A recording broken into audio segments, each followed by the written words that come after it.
Bonjour, bonjour à tous, je suis ravie de vous retrouver en ce mardi matin. Alors ça y est, j'ai attrapé les microbes des enfants, il fait 15 degrés dehors, il fait moche, il fait froid. Encore quoique aujourd'hui on commence à avoir quelques éclaircies, mais c'est vrai que ça y est, j'ai attrapé la première crève de la saison et à mon avis on n'est que au début. Hein, mais bon, on passe de 30 degrés à 15 degrés et apparemment pour la fin de semaine ça sera même encore pire chez nous. Donc on n'est pas vraiment ravis de ça, mais c'est pas bien grave. Donc aujourd'hui, bonjour Marie-Joseph, pardon. Aujourd'hui, on va réaliser une recette très gourmande puisque je vais vous proposer des mini muffins avec un cœur au beurre de cacahuète. Alors moi, je suis en ce moment fan du beurre de cacahuète, j'en mets partout. Et c'est vrai que je me suis dit pourquoi pas allier les deux, que ce soit finalement le plaisir en un seul dessert. Donc du coup, on va réaliser ça ensemble dans le moule mini muffin.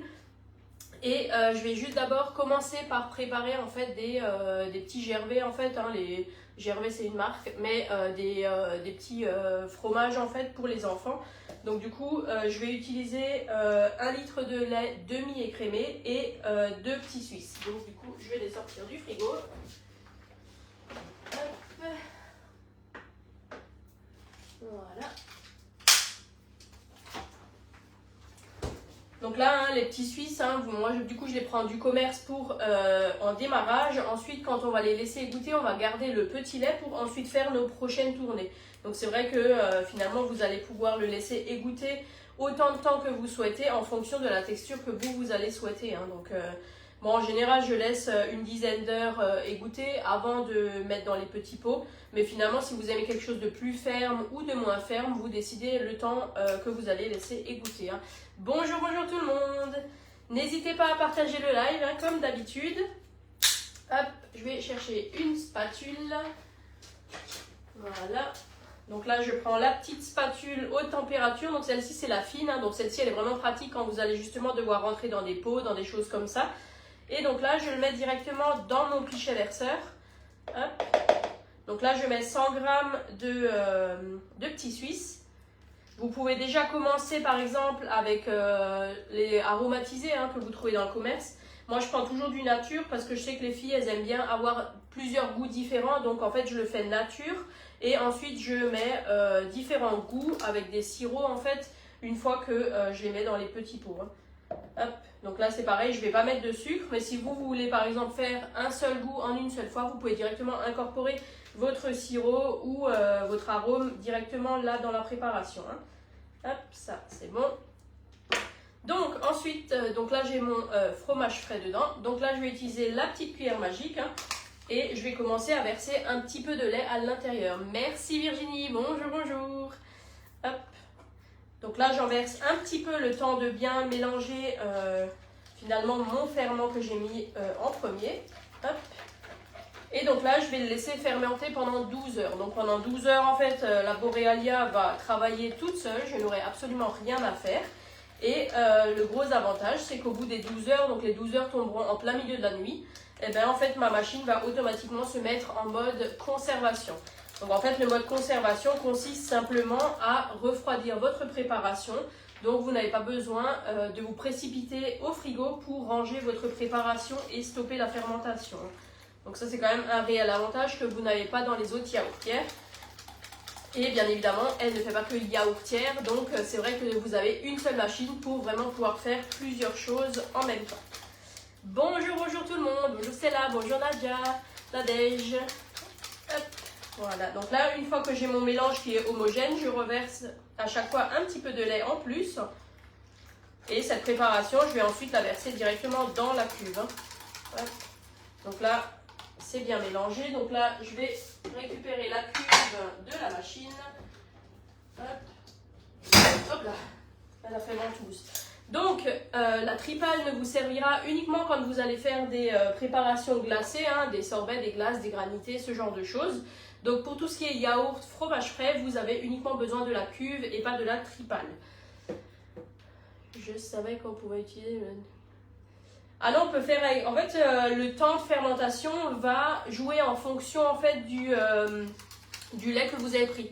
Moins le lait est gras, plus vous allez laisser fermenter si vous voulez quelque chose de ferme. Et en fait, il faut vraiment trouver votre bon milieu, on va dire. Moi, c'est vrai qu'en temps normal, pour les yaourts que moi je fais pour moi, j'utilise essentiellement du lait entier parce que j'aime quand c'est vraiment très ferme. Coucou Déborah! Mais c'est vrai que si maintenant vous faites un peu plus attention et que vous voulez quelque chose de moins gras, vous pouvez utiliser du demi-écrémé et rajouter 1 à 2 heures de fermentation en plus si vous souhaitez quelque chose de ferme. Alors ne rajoutez pas, si vous faites avec du lait demi-écrémé, du lait entier par exemple, ne mettez pas 12 heures de fermentation parce qu'en fait le problème c'est que si vous fermentez trop, ça peut vous faire l'effet inverse. Donc en fait vous allez un petit peu comme cailler votre yaourt et il ne deviendra pas ferme. Du coup il aura passé cette étape où il sera ferme et du coup il redeviendra légèrement plus liquide. Donc là je rajoute le reste de mon lait directement dans la cuve puisque le mélange a bien été mélangé au préalable dans le pichet verseur. Hop, voilà. Ça, on va mettre à la poubelle après. Et donc là, maintenant, je vais reprendre ma cuve et je vais la mettre directement dans la Borealia.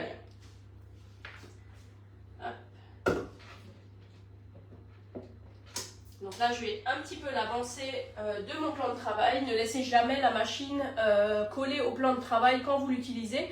Parce que si maintenant elle se met en mode refroidissement, en fait, forcément, il y a les ventilateurs qui vont tourner. Donc la machine aura besoin d'être aérée sur l'arrière. Et ça, c'est quand même important de bien la laisser en avant du plan de travail. Donc là, on va l'allumer.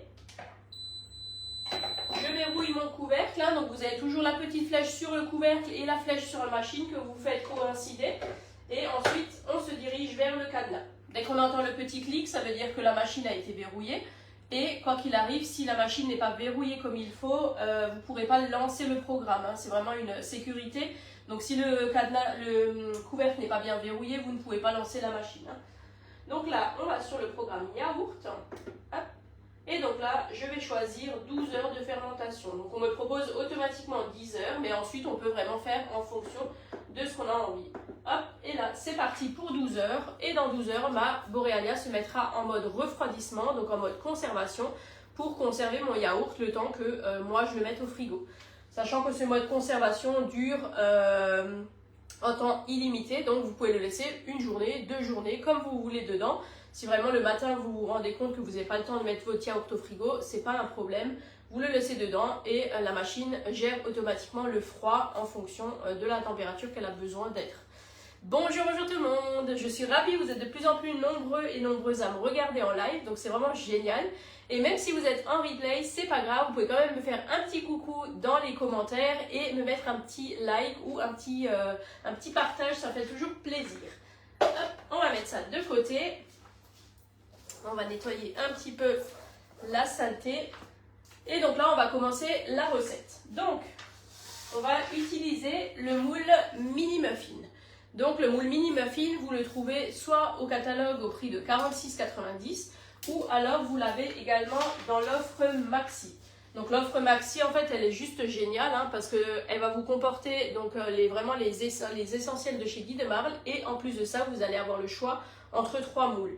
Donc dans ce pack, vous aurez la plaque aluminium perforée, la toile de cuisson, le moule cake cannelé qui vous sera offert, vous aurez le mini muffin, le pinceau en silicone et ensuite de votre choix, vous choisirez soit le moule madeleine, le 6 grands rond ou le mini tartelette. Donc ça c'est vraiment une offre qui est très complète.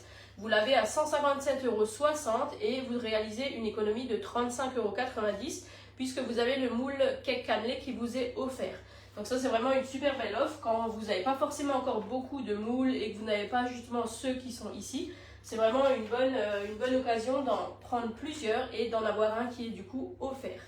Je voulais également vous parler des offres du mois de septembre. Donc là je vais valider une commande demain soir. Donc peu importe où vous habitez en France, je validerai la commande, il n'y a pas de problème. Il faudra simplement rajouter le montant des frais de port si vous n'êtes pas autour de chez moi. Mais ça vous permettra de recevoir les cadeaux comme si on réalisait un atelier ensemble.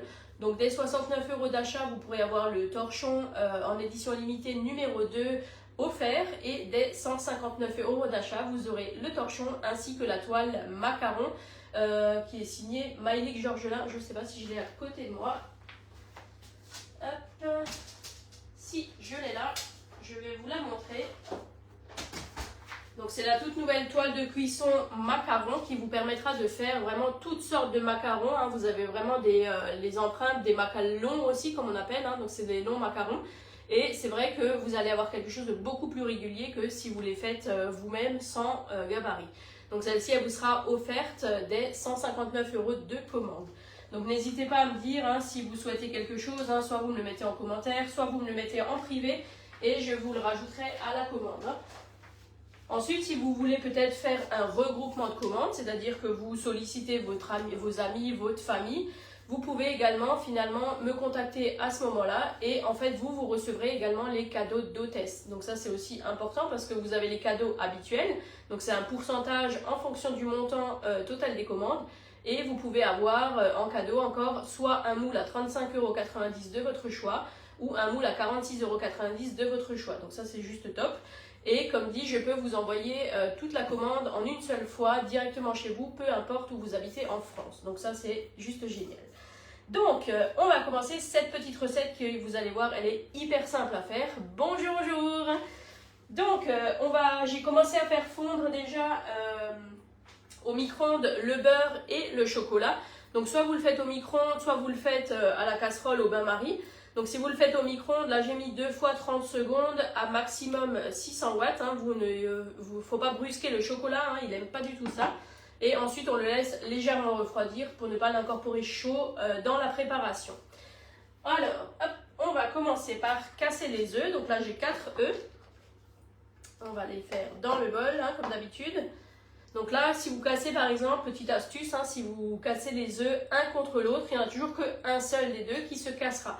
Donc ça, c'est vrai que c'est une astuce que j'utilise tout le temps.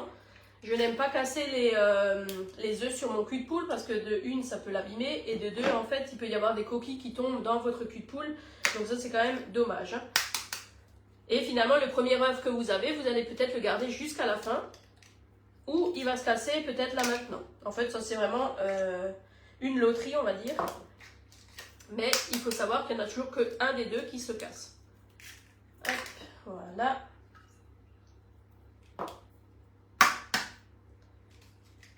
Dites-moi d'ailleurs en commentaire si ce moule mini muffin vous l'avez déjà, hein, parce que personnellement, moi je trouve que c'est vraiment un moule qui est vraiment indispensable, qui est très facile à utiliser, donc ça c'est juste top aussi, hein, parce que finalement vous allez faire beaucoup de préparation dedans. Et s'il vous reste par exemple des purées de fruits également, vous pouvez du coup les congeler directement en faisant des petits blocs, hein, donc ça vous permettra de ne pas gaspiller votre purée de fruits. Hop. Bonjour, bonjour tout le monde. Donc, hop, on va rajouter à peu près 120 g de sucre. Donc là, j'utilise la balance. Hein, donc celle-ci, elle pèse de grammes en grammes et jusqu'à 10 kg. Hop.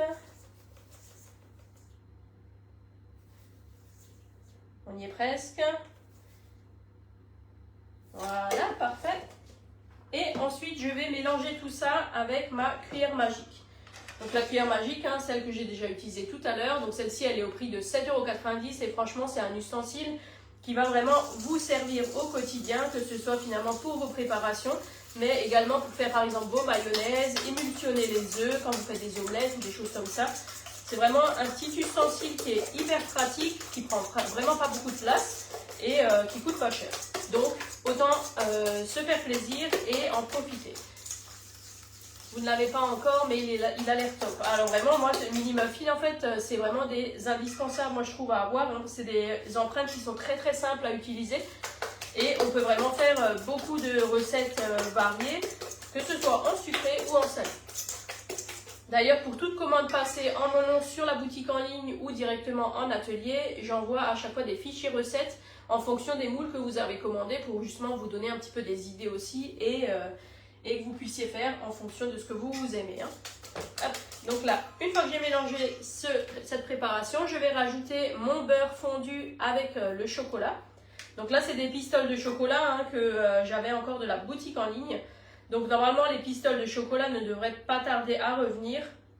On n'a pas encore eu d'infos sur le retour, mais sur la boutique en ligne, vous pouvez mettre une alerte sur les produits en fait. Comme ça, dès que ça arrive en stock, vous recevrez un mail comme quoi le produit est revenu en stock et vous pourrez ainsi les commander. Hein. Je sais que vous êtes plusieurs à me demander à chaque fois quand est-ce qu'elles reviennent en stock. Et c'est vrai que en fait, moi, je fais toujours un stock avant l'été parce que je sais qu'après tout le courant de l'été, en fait, on ne peut pas les commander et c'est bien dommage. D'ailleurs, la seule information qu'on a eue, c'est qu'il y aura une augmentation des paquets de chocolat en fait, hein, parce que clairement, vous avez eu l'augmentation des fèves de cacao qui deviennent rares. Donc forcément, les prix ne seront pas les mêmes. Hop, voilà. Hop. Et en dernier, je vais rajouter la farine. Donc finalement, c'est un petit peu comme une préparation à brownie, hein, c'est un petit peu le même principe. Et ensuite, on rajoutera au cœur en fait du beurre de cacahuète. Hop, donc là, on va rajouter 80 g de farine. Hop.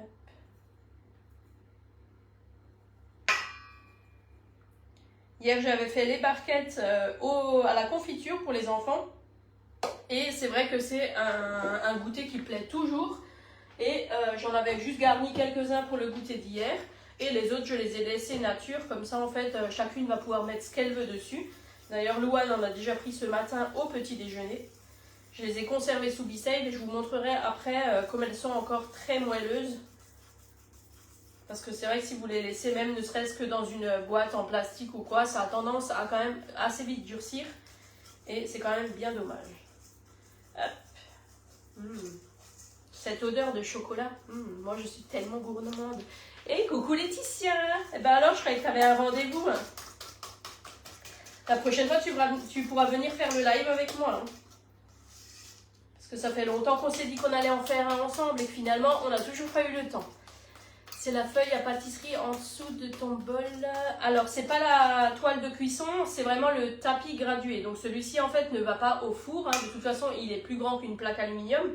Mais il va permettre, en fait, de pouvoir étaler toutes les pâtes quand on fait les brioches aussi ou ce genre de choses.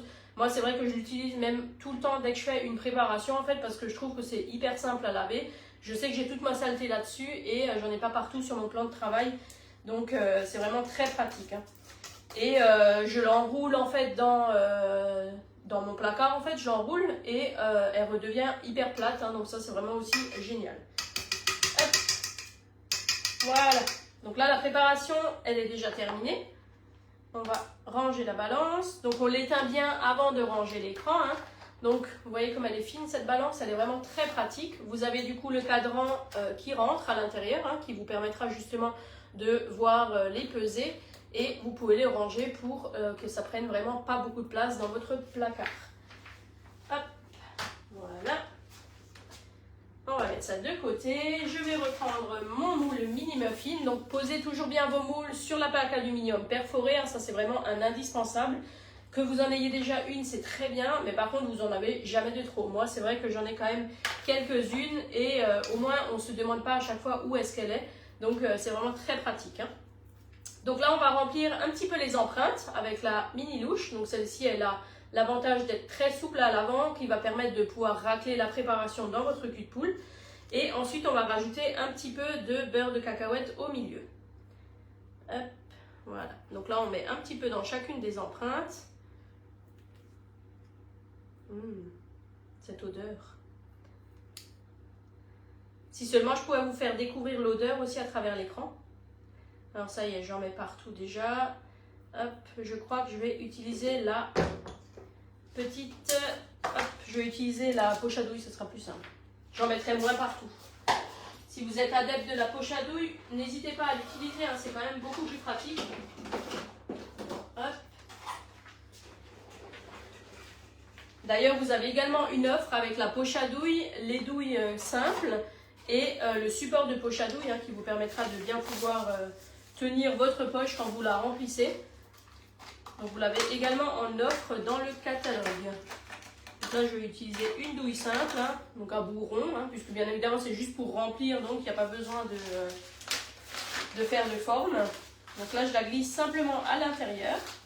On la pousse jusqu'au bout.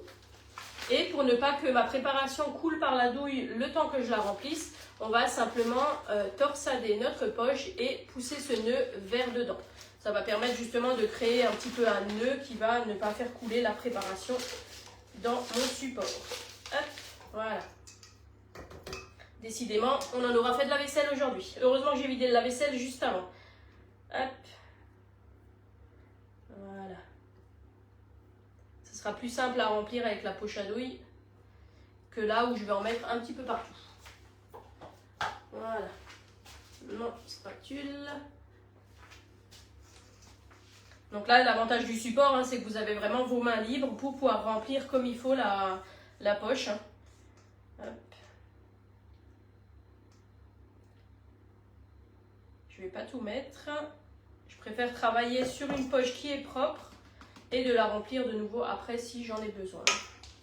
Donc là, on va sortir notre poche de son support. Donc je remonte les bords hein, et ensuite j'ouvre mon nœud que j'ai fait tout à l'heure. Hein. Hop, voilà. Et hop là, ça coule. Donc là, ça sera plus simple à remplir. Si vous n'êtes pas adepte de la poche à douille, vous pouvez bien évidemment le faire avec la louche. Hein. Mais je trouve que c'est quand même plus facile de le faire comme ça. Et s'il y en a bien évidemment à côté du moule, c'est pas grave, on laisse cuire et on l'enlèvera à la fin de la cuisson. Hop.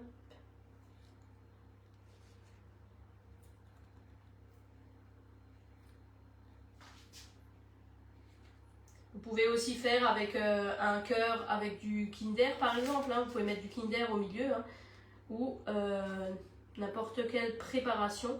Une framboise aussi vous pouvez mettre hein, si vous préférez quelque chose de fruité un petit peu parce que le chocolat se marie très très bien avec la framboise. Hop. Voilà. Là, je vais refaire mon nœud pour tout à l'heure. Hop, je l'enfonce au bout de ma poche et je la remets pour après. Mais d'abord je vais faire le cœur avec le beurre de cacahuète. Donc là, moi, j'utilise celui-ci. Donc celui-ci, il est assez pâteux, donc je vais pouvoir directement le mettre dedans. Mais si vous en avez un qui est un peu plus liquide, n'hésitez pas à faire des petits palets avant de mettre la préparation dedans. En fait, vous les mettez 5 minutes au congélateur. Et ensuite, vous arrivez beaucoup plus facilement à les prendre et les mettre dedans. Hein. Parce que là, c'est vrai que celui-là, vous voyez, c'est un petit peu de la pâte d'arachide. Alors qu'il y en a d'autres qui sont plus liquides. Donc là, forcément, ça ne sera pas pareil. Hein. Hop, on la met un petit peu au centre. Et ensuite, on reviendra recouvrir avec le reste de la préparation. Hein. Ah, cette odeur. Chocolat et beurre de cacahuète, ça va être excellent. Hop.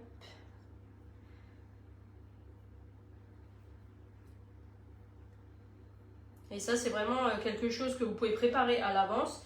Vous pouvez également très bien les congeler, hein, parce que c'est vrai que quand vous faites maintenant la plaque entière de muffins, on n'a pas forcément envie de manger 20 fois les muffins. Donc vous pouvez très bien les congeler, parce que ça se congèle très très bien. Et c'est assez rapide à décongeler, hein. En 20 minutes, maximum une demi-heure, ça sera décongelé à température ambiante. Hop.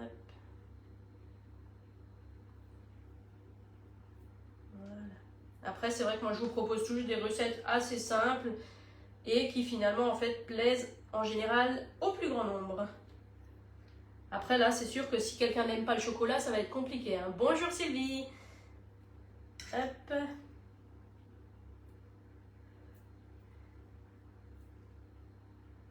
Voilà. Allez, il m'en reste 3.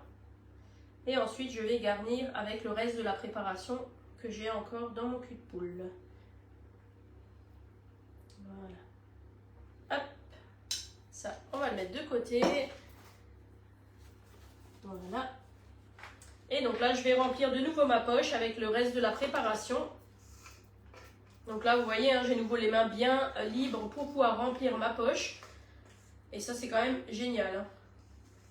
Parce que moi, je suis vraiment... Alors, autant je sais bien me servir maintenant de la poche à douille. C'était pas gagné non plus au début, hein, je vous rassure.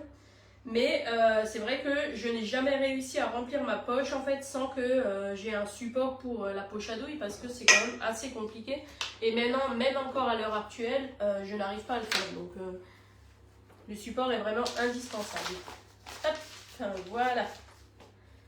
On va réouvrir la poche et on va finir de garnir nos empreintes. Voilà. Donc là, on recouvre juste un petit peu dessus. Hein. Donc là, la préparation sera remplie à peu près aux 3/4. Voilà.